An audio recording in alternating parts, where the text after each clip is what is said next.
في حمام ولا في مويه شراب ولا في كهرباء.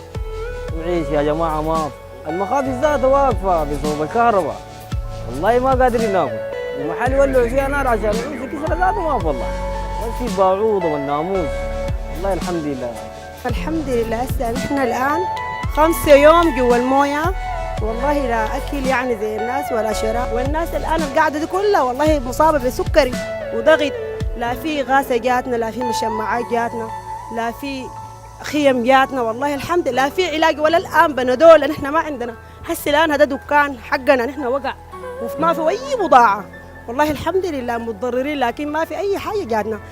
الناس دي كلها مرقت من بيوتها، العضة ثعبان، عضة عقرب. احنا دايرين يجوا ناس يشوفوا الناس دي ويرسلوا لنا ناس يد امينه، يجيبوا لنا الناس اللي الحياه المدعومه يجيبوها لنا في بيوتنا هنا، مش نحن نسكن في الشوارع. والله نتمنى منه ويجوا يشوفوا البيوت دي ويحصروا الاضرار دي يا جماعه. نحن والله دي بيوتنا مرقنا هنا قاعدين مع شباباتنا هنا، يعني الوضع احسن يضربونا بذخيره ولا يجينا بحر زي ده كده وما نلقى زول يقف معنا.